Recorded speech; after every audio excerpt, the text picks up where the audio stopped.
Unit 4, Lesson 3, War breaks out. Unit 4, Lesson 3, Vocabulary. Just a rehash. World War I began with the assassination of Archduke Ferdinand in 1914. The Allies were Russia, France, Serbia, and Great Britain, and they were fighting against the Central Powers of Germany, Austria-Hungary, and the Ottoman Empire. With those alliances that we covered so much in Lesson 2, new titles are given for the opposing sides of the war. The Triple Alliance became the Central Powers because they were from Central Europe. Germany and Austria-Hungary led this force. The Triple Entente became the Allied powers, or the Allies. That was Great Britain, France, and Russia. Later, Japan was on the side of the Allies. Italy switches to the Ally side, and the United States would join later on in 1917. This was a 2-week period in history in 1914, between July 23rd and August 3rd, that became known as the Rush to War. After the assassination of the Archduke, Austria-Hungary tells Serbia to follow 10 demands or face military actions. Serbia says no, they're going to only accept 8 of them. They want to remain somewhat independent. 5 days later, despite efforts by the Russians and British to help solve this conflict peacefully, Austria-Hungary declared war on Serbia.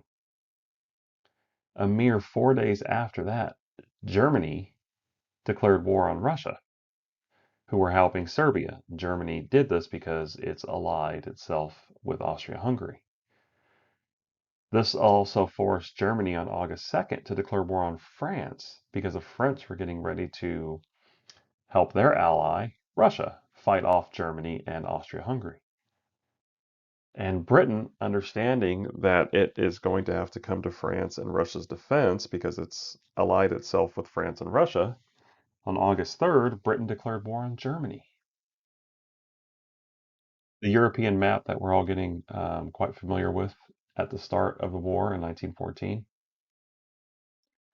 So Germany had a pretty ingenious plan to win the war. It's called the Schlieffen Plan. This was a plan to avoid fighting the Allies on 2 fronts. Since Germany was central to Europe, Germany was in the middle of France and Russia. They wanted to quickly attack and defeat France in the west first. They did this by attacking Belgium and marching through Belgium and the southern part of the Netherlands, and to come in and wanted to flank France through the northeast side and come in across Paris and then work its way back towards Russia. The Schlieffen Plan worked well, and by September 1914, Germany had almost made it to Paris. That brought about the first major battle of World War I. This was the first Battle of Marne in September 5th through September 9th, just outside Paris. The Allied countries, Great Britain, Russia, France, they lost 250,000 soldiers, but Germany alone lost 300,000. So the results were that Germany was forced to retreat back across French soil, back through Belgium, and back into Germany. And the Schlieffen Plan failed because Germany severely underestimated the power and resolve of the French army. Germany now must split its forces up and fight on both fronts, in both directions. On the Western Front against France and Great Britain, and on the Eastern Front against Russia.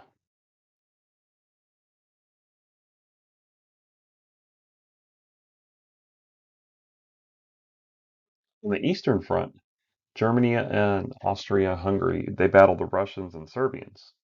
There's not much trench warfare in the East, and early on, Germany controlled most of the action, especially at the Battle of Tannenberg.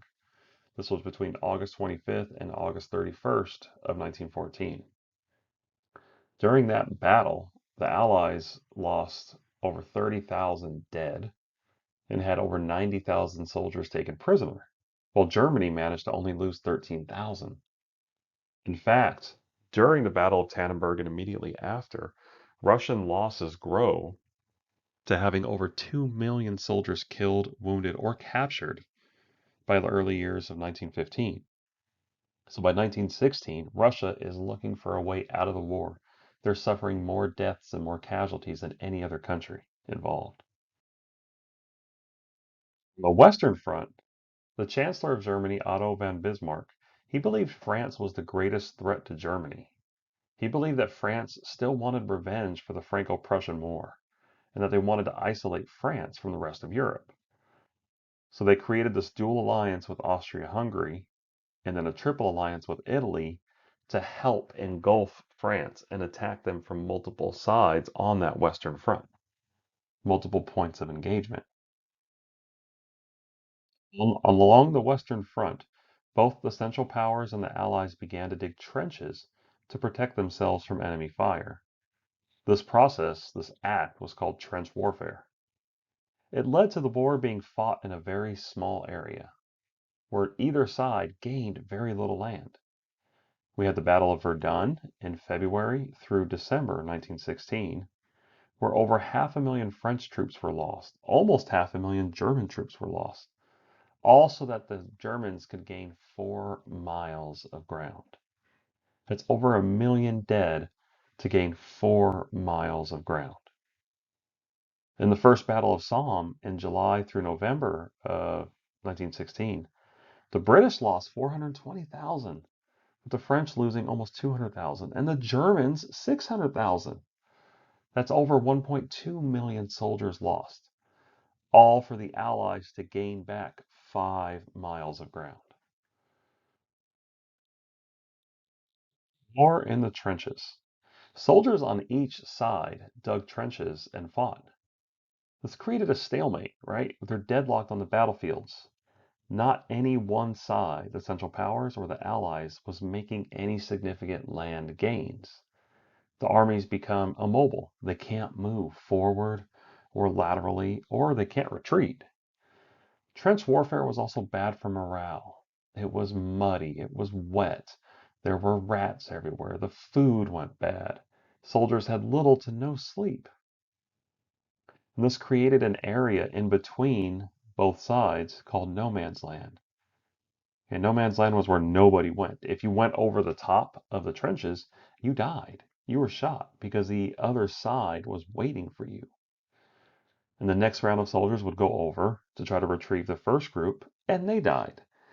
This no man's land became just stacked with bodies from both the Central Powers and the Allies, because most men did not make it across to the other side. An aerial picture of what some of the trenches look like. Aerial view of the complex system of trenches. Drawing of what some of the trenches look like. Side profile view of what it looked like to be in a trench.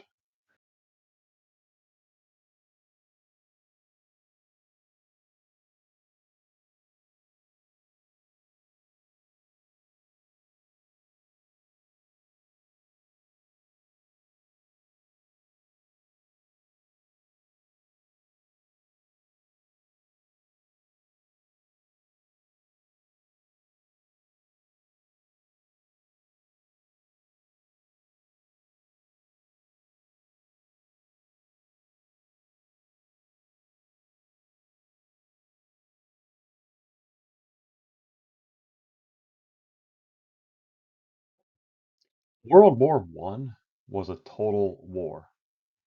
One of the first international conflicts that was, because Allied and Central Power nations used every resource available. They mobilized citizens with forced conscription, which was forced military service, and rationing of resources. They also helped mobilize citizens to increase the production and manufacturing of each country, not only of wartime goods like uniforms and weapons and ammunition, but also food and clothing for the soldiers, and helped create these propaganda machines that would inundate the citizenry with positive pro war messages, helping rally the troops. Each nation also regulated the economy. The Allies and Central Power nations attempted to regulate their economic systems. create a centralized price and production standpoint. They wanted to regulate all the manufacturing processes and administered conservation methods and rationing of natural resources, of fuel, and of any and all manufactured goods so everything could go towards the war effort. The new weapons in World War I.